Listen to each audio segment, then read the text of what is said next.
बाद ही नंद बाबा को मथुरा के अंदर टैक्स देने जाना था। टैक्स तो हमारे यहाँ भी लगता ही है, लगता है ना, हर चीज पे टैक्स लगता है। तो टैक्स उस समय भी लगता था। कर बोलते हैं उसको हिंदी में, अंग्रेजी में टैक्स कहते हैं। तो वो जमा कराने के लिए मथुरा जाना था। तो बड़े बड़े नंद उपनंद को नंद बाबा ने कहा कि आप बच्चों का ध्यान रखना, मैं टैक्स जमा करा के आता हूँ। आप भी घर से जाते हो तो घर किसी को संभला के जाते हो। तो नंद बाबा ने मथुरा में जाकर टैक्स जमा करा दिया। वासुदेव जी को पता चला कि नंद बाबा आए हुए हैं। तो नंद बाबा और वासुदेव जी आपस में मिले। वासुदेव जी को सारी कहानी पता थी कि यहाँ क्या प्लानिंग चल रही है, तो वो वहां रहते थे। तो नंद बाबा को वासुदेव जी ने कहा कि देखिए रोहिणी पुत्र बलराम कैसे हैं। बोले सब ठीक ठाक है, वहां तो उत्सव चलता है। तो बोले ठीक है, बच्चों का ध्यान रखना और अपने चारों तरफ जो भी गोधन है, कुछ भी है तुम्हारे पास, सब चीज को अपनी सुरक्षा में रखना। तो नंद बाबा वहां टैक्स देने के लिए गए हुए थे। पीछे से पूतना को भगवान ने मारा था। तो नंद बाबा जैसे ही वापस आते हैं, तो जैसे होता नहीं कि घर में कोई बात हो, अच्छी या बुरी जैसी भी बात हो, तो बच्चे माता पिता को आते ही बताना शुरू करेंगे। हो सके तो रास्ते में ही बताना शुरू करेंगे। तो कुछ गोप दौड़ करके गए, उन्हें ये पता चला कि नंद बाबा आ गए हैं। तो नंद बाबा को उन्होंने बताया कि ऐसे ऐसे पूतना नाम की राक्षसी लाला को आकाश में लेके चली गई। तो नंद बाबा के ये विचार तो आया कि वासुदेव जी ठीक कह रहे थे कि यहाँ हमें सुरक्षा की जरूरत है, लेकिन इतनी बात, बड़ी बात होती रहेंगी, ऐसा कोई ध्यान नहीं था। तो अब एक तृणावर्त नाम का राक्षस है, वो आता है। तृणावर्त एकदम से, तृण होते हैं तिनके, घास फूस जिसको कहते हैं। तो वो तृणावर्त नाम का राक्षस, हम जिसको क्या कह सकते हैं, ऐसी धूली आती है जो गोल गोल घूमती है, बवंडर या और भी बोलते हैं हरियाणवी भाषा में, धूलिया, हाँ ये कहते हैं। तो वही है ये तृणावर्त। वो एकदम गोल गोल घूमता हुआ और बगुले का रूप धारण करके भगवान कृष्ण को उठा करके ले गया।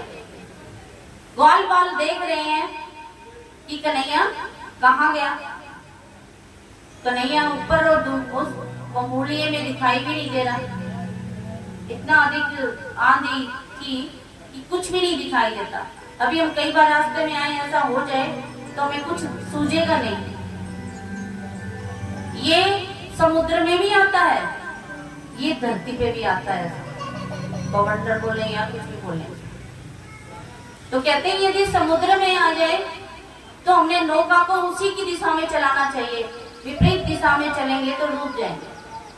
तो भगवान भी ये इसी चक्कर में आए और उसके साथ साथ चले गए और वहां पर भी उसका वध किया। और जैसे कोई खाली स्थान था उस पर वो राक्षस पड़ा और भगवान कृष्ण वहां खेल रहे। बोलिए कृष्ण कन्हैया लाल सांवरिया। अब भगवान थोड़े थोड़े बड़े हुए और बलराम जी भी साथ में थे। इनका नामकरण संस्कार रखने के लिए गर्गाचार्य भी आए। गर्गाचार्य को आया हुआ देखकर नंद बाबा ने उनका बेहद स्वागत किया और कहा कि मैं अपने पुत्र का नामकरण संस्कार कराना चाहता हूं। तो गर्गाचार्य ने कहा, क्योंकि रोहिणी किसकी पत्नी थी? वासुदेव जी। नंद बाबा ने कहा कि दोनों बच्चों का इकट्ठा ही नामकरण संस्कार कर दीजिए। तो गर्गाचार्य ने कहा, देखिए मैं आपके पुत्र का कर सकता हूँ, लेकिन यदि इनका साथ साथ करूंगा तो तुम ज्यादा शोर मत करना, कोई एकांत स्थान पर चलो, दोनों बच्चों का नामकरण वहां कर देंगे। तो नंद बाबा, यशोदा और रोहिणी तीनों के अलावा वहां कोई नहीं था। गौएं जहां बनती थी उस स्थान पर जाकर के, देखो जन्म कहाँ हुआ, जेल में, नामकरण कहाँ हुआ, वो भी छिपके। सज्जन व्यक्तियों के साथ ऐसा होता है और दुर्जन व्यक्ति ऐसे ही घूमता है जैसे इसने कुछ किया ही नहीं। तो उनके नामकरण संस्कार के समय गर्गाचार्य ने कहा, देखिए आपका जो बड़ा बेटा है ये संकर्षण, गर्भ में से संकर्षण किया गया है, खींचने के कारण बल, और राम इसके पीछे लगेगा, इसका नाम होगा बलराम। और ये जो आपका बेटा है जो, इसका नाम इस जन्म में रहेगा कृष्ण। कई बार ये सांवले रूप में जन्म लेता है, कई बार ये गोरे रूप में जन्म लेता है, तो ये अलग अलग, कई बार नीले से रूप में जन्म लेता है। अब की बार इसका नाम रहेगा सांवला होने के कारण कृष्ण। बोलिए कृष्ण कन्हैया लाल, सांवरिया सरकार।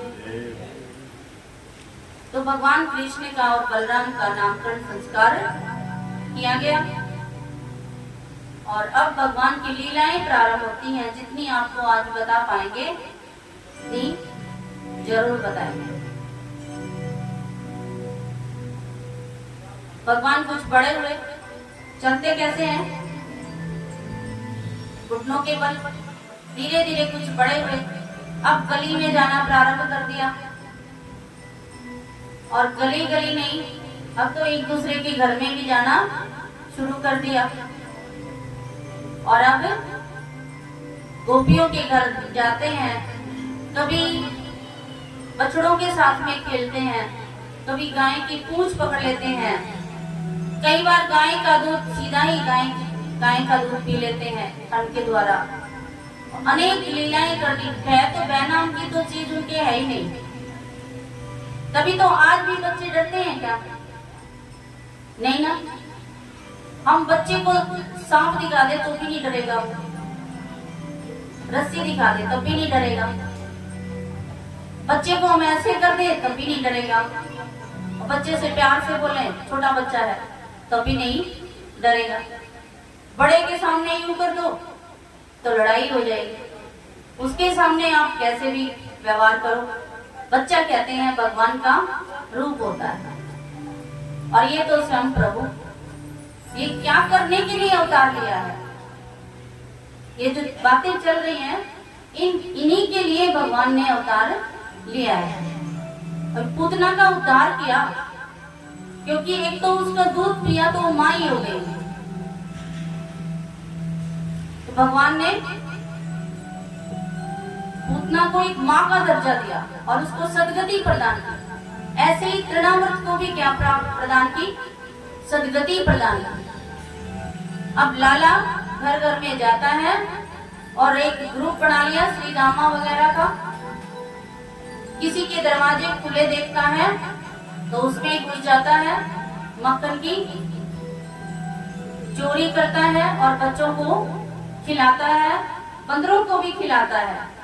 जब भी उसकी इच्छा होती है, जिसको वो चाहे उसको वो खिलाता है। इस तरह से भगवान आगे बढ़ने लगे और घर घर जाकर के मक्खन की चोरी करते, और कोई चीज की चोरी नहीं करनी थी। और मक्खन यदि छीके के ऊपर रखा है तो उसको भी ढूंढ लेते। कई बार गोपियां आई हैं शिकायत करने के लिए। क्या शिकायत करने आई वो? कि मैया तेरा कन्हैया हमारे घर आता है और माखन चुराता है, तो आप इसको बचपन में ही चोरी करेगा, बड़ा होकर के क्या करेगा? तो उसी शिकायत पर मैया कहते हैं, अरे माखन की चोरी चोरी सावरे मैं समझाऊं तो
नौलख गाए नंद बाबा के नित नयो माखन होए।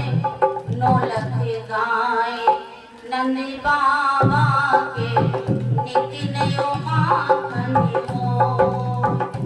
जितनो चाहे उतनो खा ले कोई न रोके तोय।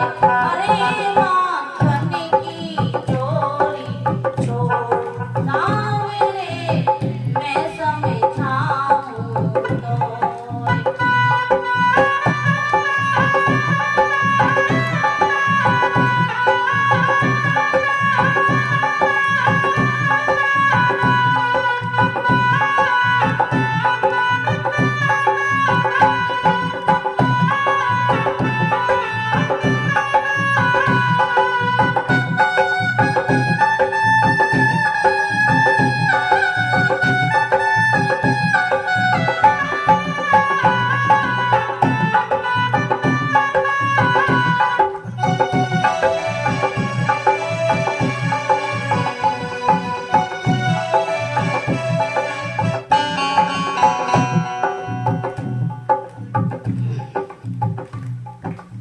मैया मैं चोरी नहीं करता।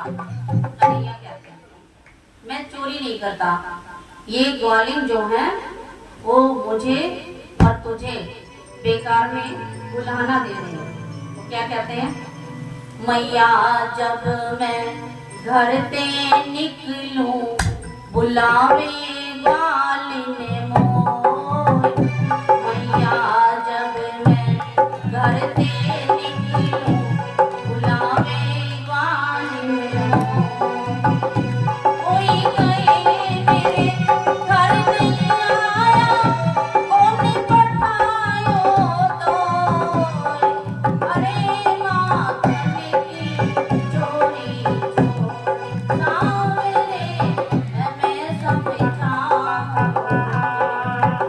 कन्हैया कहते हैं कि ग्वालिन मुझे बुलाती हैं और किसी की घर यदि मैं न जाऊं ना तो मुझे कहती है कौन पठायो तोय। तेरे को किसने पढ़ा दिया जो मेरे घर नहीं आ रहा। अरे माखन की चोरी छोड़ सांवरे मैं समझाऊं तोय। अरे सांवरे मैं समझाऊं तोय। और ऊपर से क्या कहती है? ताजा माखन खाई जा लाला। बोलो ताजा माखन खाई जा लाला ओनियो सोय। ताजा माखन खाई जा लाला ओनियो सोय। ऊपर दे तोय दे उलाना क्या समझाऊं तोय। ऊपर से तोय दे उलाना क्या समझाऊं तो।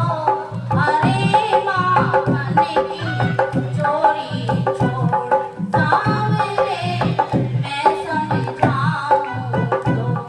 अरे माखन की चोरी छोड़ सांवरे मैं समझाऊं तो। बोलिए कृष्ण कन्हैया सांवरिया सरकार। Please like and share.